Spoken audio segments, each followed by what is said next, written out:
Hello, society, and thank you for joining The Social Solution with Maya Brown, where we will discuss recent social injustices and relate them to the current news. If you have a passion for social justice and want to stay informed society, then this is the podcast for you. Remember that if you are neutral in situations of injustice, you have chosen the side of the oppressor.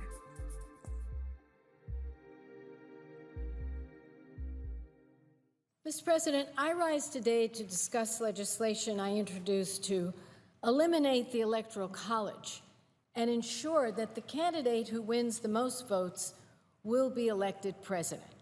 The presidency is the only office in America where the candidate who wins the most votes can still lose the election. That was Senator Barbara Boxer from California speaking on the Senate floor back in 2016 in support of abolishing the Electoral College. So why not do the simple thing and the right thing and the just thing and make sure that the winner of the popular vote is sworn in as our president? In 2016, Hillary Clinton won the popular vote by a margin of 3 million votes. So, how did Donald Trump, who lost the popular vote, become the President of the United States? The answer is one of the most confusing and controversial parts of the nation's political system that was yet again front and center in this year's election: the Electoral College. The Electoral College is not only a hallmark of American elections, it is also a topic of debate among its citizens. For the second time since 2000, in 2016, the president was chosen not just by a minority of voters, but also by a system that was created as a compromise with slave-owning southern states, and which honestly still dilutes the influence of minority voters.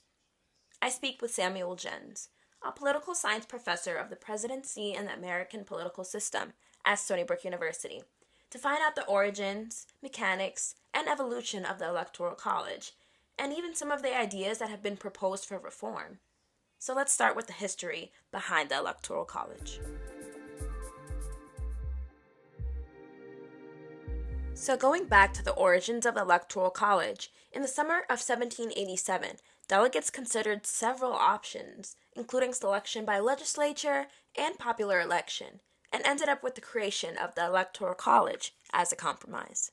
So there was a big ultimately, the Electoral College was a compromise, and it was between large states and small states. And there was a disagreement over whether the president would be chosen by the state legislatures at the time in the 13 colonies, now states, or if it would be chosen by popular election.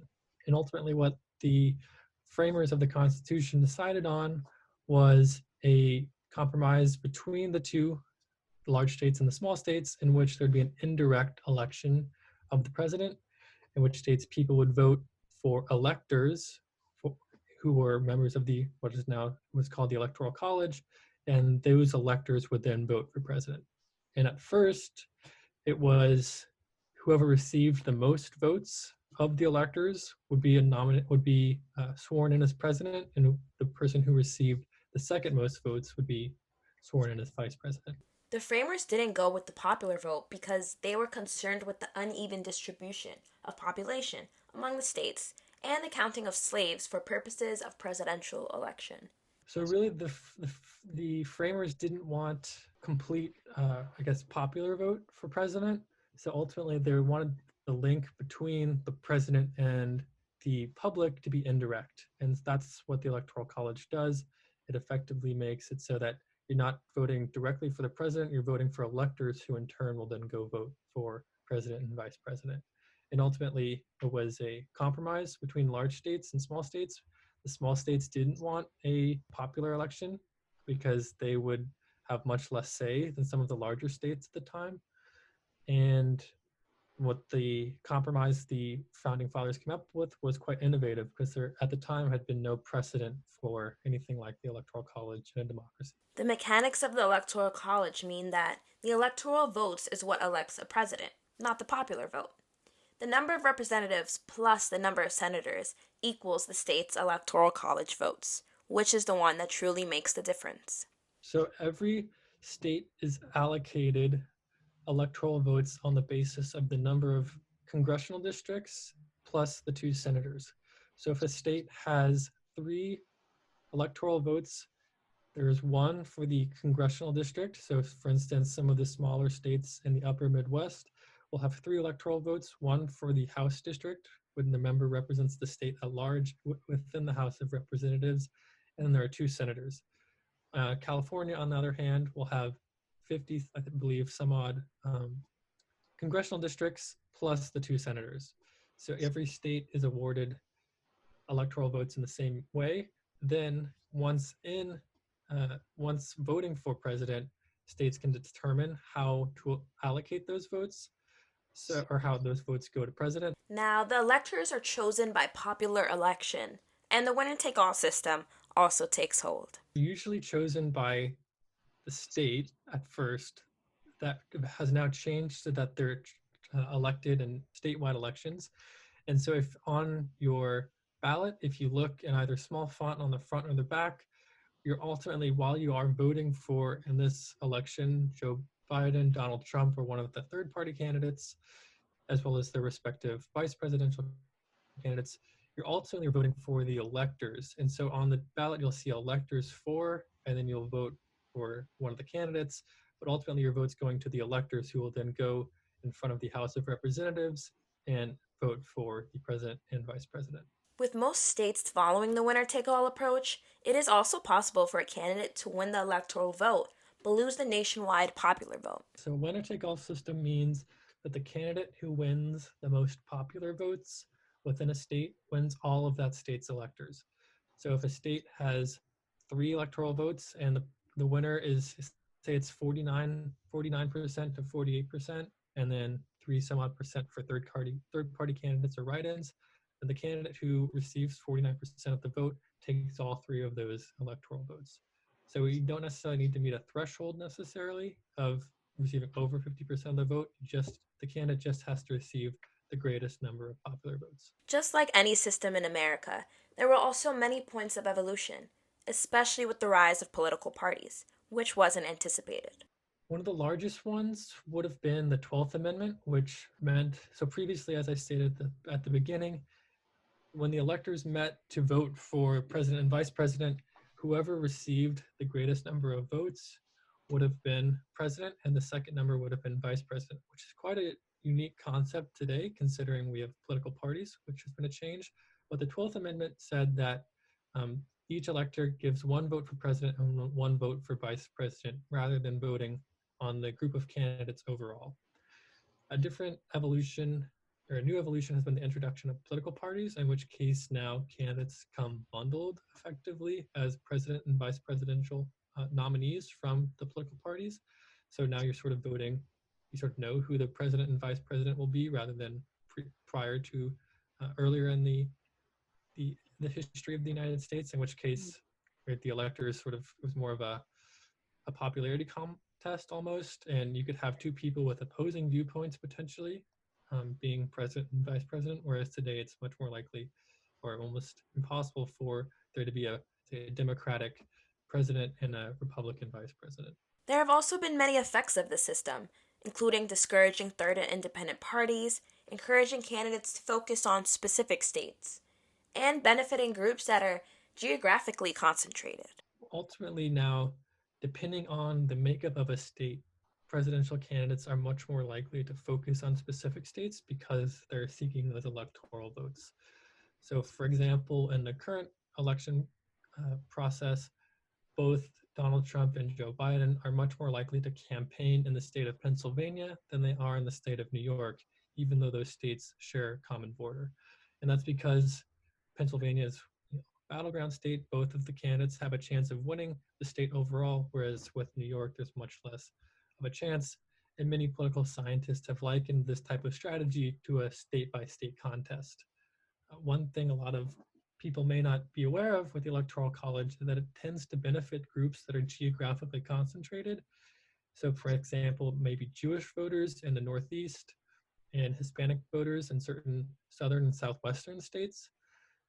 But also it's not just sort of racial and ethnic groups, but it can also be economic groups like labor unions and farmers. So for example, in states like Ohio and Michigan with large labor union populations, a candidate must sort of appeal to those groups of people in order to do better in the state. Whereas if there was just a nationwide popular election, some of those important differences within the state sort of get, shouldn't say wiped away, but necessarily aren't as prominent if it's a nationwide election. Right. Okay. Can states also agree among themselves to give their electoral votes to the national popular vote winner? So that is possible, but as long as the idea and the institution of the Electoral College remains. So you see this, there's a national popular vote bill movement occurring right now, in which case states are pledging that whatever or whichever candidate receives the popular vote, that candidate will be awarded that state's electoral votes. But again, that's assuming, right, that they're not assuming, but that's stating that the Electoral College is still in effect. If people would like to, or if states or if organizations would like to remove the Electoral College, that would require a constitutional amendment, which would be very difficult to accomplish. But we do see certain states moving in the direction of awarding their electoral votes to the winner of the national popular vote. In terms of reform, many ideas have also been proposed, including the popular vote, the district plan, the proportional plan, and the direct popular election. Several different ones. There's the idea that states would move to the same structure and organization as both Maine and Nebraska. So they would award their votes proportionally. So the winner of sort of the congressional districts. There's also the idea that there would be an automatic plan. So that's similar to the national popular vote plan. So every electoral college vote would go for the winner of the popular election, which would sort of nullify the electoral college in some sense, but it would still exist. There's the district plan, in which each district would award one electoral vote, and then there'd be 2 extra votes overall for the winner of the popular vote in the state. And again, this would not require a constitutional amendment. And then, of course, there's the direct popular election, which would require a constitutional amendment, though there are proponents to this because it is proponents of this idea because it's more simple, right? It's the winner who receives the most votes overall then becomes president rather than having the Electoral College decide. Now that we know more about the origins and mechanics of the Electoral College, let's hear from someone who opposes the system itself. My name is Jeanine Amacher. I currently live in Bellingham, Washington, right near the Canadian border, and I'm an assistant professor of chemistry at Western Washington University. Specifically, I'm a biochemist and a structural biologist. Now, jumping into the conversation about the Electoral College, when did you first learn about the Electoral College? I know it's probably a while ago, but if you were to go back to that point in time. Yeah. Absolutely. So I think this is actually a really good question. I had never really thought about when I first heard about the Electoral College, and in reflecting on it, I realized I sort of always knew about it, right? So about when I was old enough to start learning about and understanding elections and voting. So a long time before I was actually able to vote myself. So I would say that, probably late elementary school. Got it. And would you call yourself a critic of the Electoral College? And then why or why not? But yes, I am a very strong critic of the Electoral College. We only focus on a handful of states, and that didn't really seem fair to me. And while I still agree with that, what I would say is that my criticisms of the Electoral College have actually even gotten even deeper, particularly recently in the last year or two, when I've started to do some personal anti-racist work, something I think is very important for all people in this country, particularly progressive middle class people, of which I'm one of them, and so I think we'll sort of get more into that. But sort of this inherent racism that's at the root of the Electoral College. So, how do you think the Electoral College affects democracy, if it does at all? Yeah, so I think this is a really great question. I think because of that system, I think the Electoral College is inherently undemocratic, and the reason for that is because depending solely on where you live, your vote counts more or less. And I'm saying where you live based on which state you reside in. So I did a quick Google search. not hard to do. Google told me that the definition of democracy from the Oxford Dictionary is, quote, a system of government by the whole population or all the eligible members of a state, typically through elected representatives. And so I think once you start to weigh the votes of different people in that population, I think you're inherently undemocratic by that definition. That's how I interpret it. I think there are additional issues in here, particularly the second part of the eligible members of the state. And I think we can talk more about, the different legislature that goes into trying to make people either get a vote or not, which is also undemocratic. But, at the root, I would say that if you take the vote of a state and whittle it down to just a few representative votes, then you're not taking into account the whole population, and that is inherently undemocratic. Yeah, I definitely agree with you on that, because in a way, all of the state's electors go to one candidate, and the presidential race most often comes down to several electors in one or two key states, like the swing states. So they hold like an outsized power, I would say, in the process relative to their population. So kind of based on that, do you think that every voter should be counted the same? Yeah, so I'm really going to argue that I think they should. I think the popular vote should be what we use to elect the president of the United States, particularly now when technology tells us that we can accurately count every vote equally. I think that's a loaded opinion. I think within that there are subsystems where you have to think about access to vote. I live in the state of Washington. I grew up in the state of Oregon. Both states are by default a vote by mail state. I would strongly argue that that's the way that everybody should vote. I think it's secure.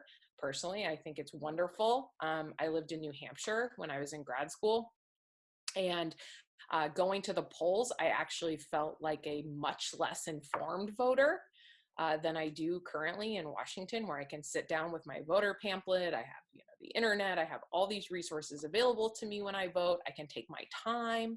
I don't have to leave work, anything.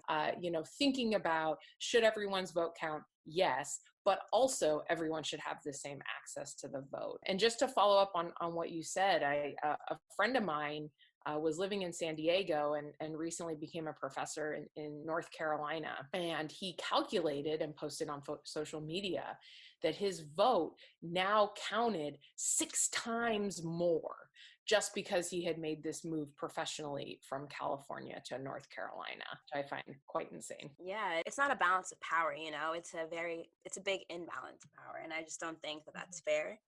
So yeah, it has now been more than 2 centuries after the system was designed, and at the time, it empowered Southern white voters. However, the system continues to do just that. So what do you know about the underlying racism behind the Electoral College? So a lot of commentators today, they kind of downplay the extent to which race and slavery contributed to the framers' creation of the Electoral College. And in effect, it's kind of been whitewashing history, which we've seen in our education, in the news, and of the considerations that went into like the framers' decision for the Electoral College. Race and slavery were kind of at the forefront. For example, the South's like baked-in advantages, the bonus electoral votes it received for maintaining slaves, all while not even allowing those slaves to vote. That kind of made the difference in the election outcome. Yeah, absolutely. So thank you for providing that. Yeah, I would say that I did not realize, again, as sort of a white privileged academic, which again, this is very sad, but this is what we see in our society, unfortunately. I didn't realize that. I didn't realize that's why the Electoral College was started. And I follow an Instagram account called So You Want to Talk About, which is excellent. And they did something on the Electoral College. And yeah, I didn't realize that it was these, white slave owners in the South that were realizing that their voices were not being properly sort of quote unquote heard in Washington, D.C. And that was because just numbers of population wise. And so they argued to have their slaves count towards the population, even though, of course, at that time, sort of as you allude to, slaves were not considered citizens. You couldn't be a citizen in the United States unless you were, this white race, which was made up. And so the slaves counted as 3/5 of a person towards the population, which then boosted the ability of these Southern slave owners to elect people and have have legislature go their way. So yes, so the system is inherently racist, and it's inherently tied into sort of the founding of this country, which was built on white supremacy, and which our institutions continue to promote. So I just finished this morning the excellent podcast Seeing White on CNN Radio from out of Duke University, and John Biewen and Dr. Chenjerai Komanika of Rutgers are sort of the main forces of that series, that talk, and I highly recommend it to anyone. It's from 2017, and I think they've both continued doing work. And something that I was reflecting on when listening to these episodes, and then thinking about your podcast on the Electoral College, is this idea that the Electoral College, and this was the founding as well, to give the Southern states a more of a voice or a representation, and the arguments now are similar. Although I would argue that it's shifted away from Southern states specifically and more towards just rural America in general. So thinking as well about farmers in Nebraska and Iowa and Ohio, places like that. And that is troubling and problematic, because who owns land in the middle of our country? And again, I reference people to Seeing White, and they have, they really lay out this argument well, which is that our country over the past 400 years has systematically given land to white people and taken it away from Black and Indigenous people. So in then making the argument that, we need to let rural America have this voice, what you're really saying is we need to have white people who have benefited from the oppression of other groups of people in this country, so that they own land and this generational thing, that they should have an oversized voice as well. So the Electoral College is bad. No, thank you so much for that. Yes, I definitely agree with that. It was interesting to hear that take as well. So who did you vote for back in 2016? As we know, the Electoral College played a big part in Trump's win back in 2016. And I guess, how did you feel about that aspect as well? Yeah, absolutely. So, it's probably not a surprise. I proudly voted for Hillary Clinton, just like I proudly voted for Barack Obama, and I proudly voted for Joe Biden this year. And I didn't feel good about it. I, like a lot of other people, were watching, the 538 website that had like a little ticker, I think, or maybe it was the New York Times, that showed the probability of Hillary Clinton winning, and then it sort of like went down and changed throughout the night. I was a new mom at the time, so my husband we were living in the Bay Area. I was a postdoc at UC Berkeley, and he was a postdoc at UCSF. We just had a son in late September, and he was still at lab. And so I was home with my son watching, the election night coverage. And for whatever reason, he was in like a red onesie. And at some point I ripped off the onesie, and I had tears streaming down my face, Yeah. So, and I would even say that, my reaction was quite muted, I would say, probably compared to a lot of other people. And the reason for that is that, I'm very well protected in that I'm a, white educated woman. I have a stable career. I'm tenure track in academia. I also live in progressive states. So at the time I was in California, now I'm in Washington.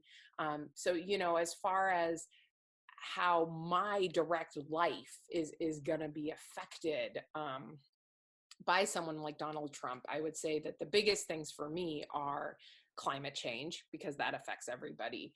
And then also the other thing I really worry about is gun legislation, thinking about the safety of my family. And that's also something that sort of permeates. But as far as sort of other basic human rights that have been just, stolen from individual people, I think living in progressive states, you are a little bit buffered against that. And then in response to the winner of this year's election, what was your reaction? Yeah, so I'm really excited. I'm excited about Joe Biden. I would say I'm probably even more excited about Kamala Harris, which I think is probably by a lot of people. I just think she is excellent and really wonderful. I recently started reading Barack Obama's first presidential memoirs, A Promised Land. I'm not even 20% into the book. It's a behemoth, but I'm really enjoying that too. And so just really getting some insight into progressive politics at this level, I think is really exciting. And so, I hope that this is something that Biden and Harris can continue for us. For sure. And one of my last questions for you is, so do you want to abolish the Electoral College? Kind of getting back to the Electoral College theme. So yes, the answer to your question is yes. I want the Electoral College abolished. I hope this happens in my lifetime. I'm 35 years old now. If it doesn't, that would be very sad. But we are going in that direction. There are states forming a coalition, and I think it will eventually happen. It's going to be really hard, though. I'm going to be honest with you. It is really hard to pass a constitutional amendment. I'm not naive about it. For a very specific reason, which is that the GOP is extremely strategic. I think they do a much better job of this than the Democratic Party, which is that they are able to strategize and look decades ahead. They've done this with gerrymandering. They've done it with a number of voter suppression policies, where they sort of chip away a little bit at the power of others to elevate themselves. And because of that, they're able to sort of keep these institutions in place. And one of the things that currently, in my view, again, this is a personal opinion, that is really elevating them is the Senate. So the Senate is not representative of the population of the United States. In fact, it's really been really scary to see how much power Mitch McConnell has, even though at one point his approval rating in Kentucky was like 18% or something like this. But he's still there, yeah. Yeah, I found a Reddit post from 2014, but there's other sources with similar numbers that say that 60 senators, so those in the 30 least populous states, represent just 24% of the US population. So this was something that was really heavily discussed during the confirmation hearings of Brett Kavanaugh, and I think again, probably recently with Amy Coney Barrett, which is that, these senators who are confirming these conservative Supreme Court justices are representing, just 44% of the US. And that was an Atlantic article from 2018. And I can share the link with you if you want. So this idea that the way the Senate was built is sort of inherently inequitable. But yet the president, so Biden's going to run into this, President Obama definitely ran into this, that they're able to just really stop all these progressive policies and confirmations. I mean, just this week that we're already hearing from GOP senators about how, progressive people that Biden's going to elect to his cabinet they're not going to confirm. Or, Amy Coney Barrett should never have been confirmed a couple of weeks before the election. Brett Kavanaugh should never have been confirmed. It should have been Merrick Garland, right? Amy Coney Barrett shouldn't even ever have become a federal judge, but they had blocked one of Obama's progressive. So it's just really scary because the way to dismantle the white supremacist society is not at the individual level, it's institutionalized. And so if the lawmakers and policymakers are promoting these inequitable, just inherently inequitable ways of thinking, like the Electoral College, right? How are you going to get rid of the Electoral College if the Senate won't get rid of it, if the GOP won't get rid of it, right? That's going to be really challenging. And so that I think is very scary. And I hope that people much, much smarter than I can figure out how to do this and dismantle this. And everyone should vote in the, who can in the Georgia Senate runoff elections. But the fact that it is that hard to get the Senate to be Democratic, and it's going to continue to be like this, is really scary. Another thing I wanted to add, sort of getting rid of the Electoral College, is one of the arguments I've seen is that the reason for the Electoral College is that, you don't want to give too much power to the cities. that's one of these arguments. You know, if you look at a map of what's blue and what's red in this country, you see that the blue is actually, you know, by land area is much, much smaller than the red. And so the idea is that, you know, if you go to a popular vote, you're hyping up these academic intellectuals in cities and forgetting most of America or whatever. And again, we can talk about race relations and how that's contributed to who lives in cities, but that's a different conversation. So anyway, so in preparing for this, I looked up the top 50 most populated cities in the United States. And it starts with New York City, it goes to Los Angeles, Chicago, Houston, Phoenix, Philadelphia, etc. If I added up the population of the top 10 cities, then that was, you know, 26,418,000, etc. That is only 7% of the US population in 2019, which was estimated to be 328.2 million. So 7% living in the 10 most populated cities. If I added up the top 20 cities, then it's 10.7%. So again, it's a very, very small percentage of the overall population. And I will say that, so DC is was the number 20 most populated city that I found. It had 700,000 people. If I assume that the rest of the top 50 cities, so the next 30 cities down, each have 1 million people, which is wrong because DC only has 700,000. Then that would be 65 million people total living in the top 50 most populated cities in America. And that is only 20% of the total. So to argue that the popular vote is not reflective of the people living in America because of city dwellers is just factually wrong.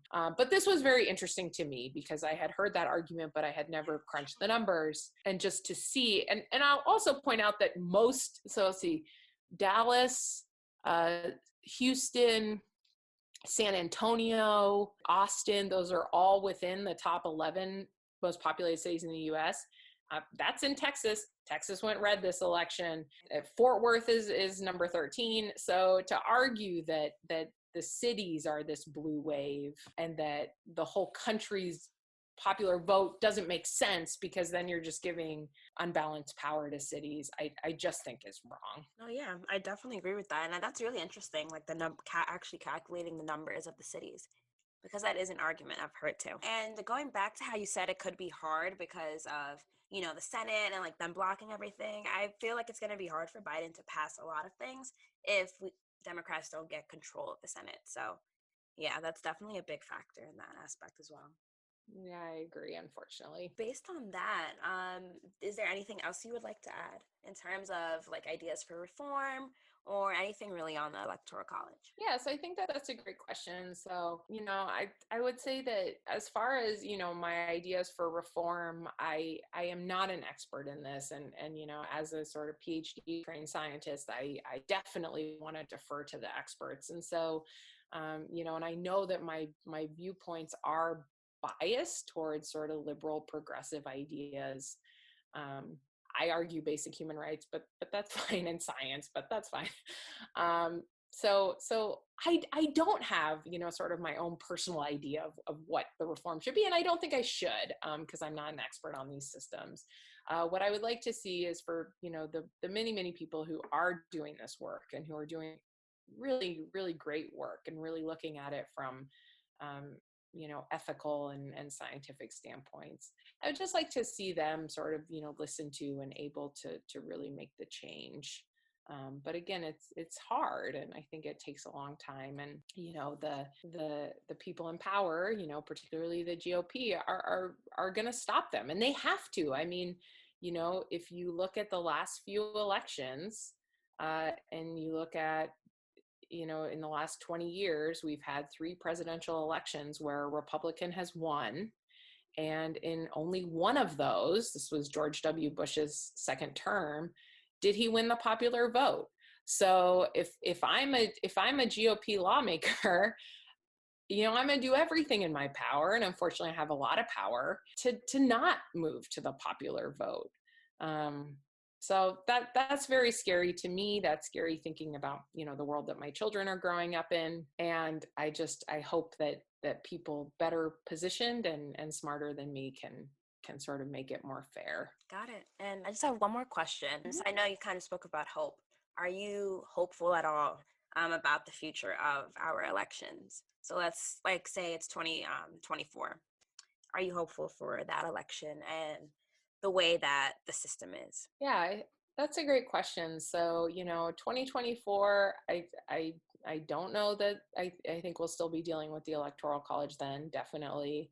I've heard recently that President Trump's rhetoric has changed from election fraud to see you in 4 years, which I hope he's in a federal prison somewhere by then, as he should be.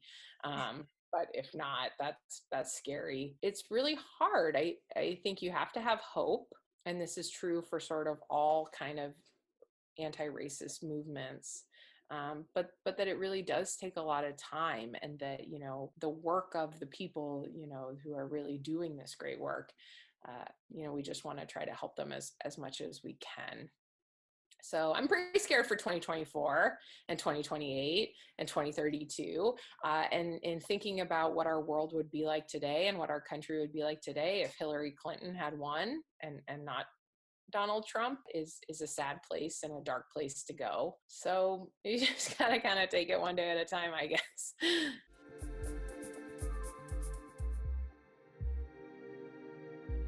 Thankfully this year, the winner of the popular vote was also the winner of the presidential election.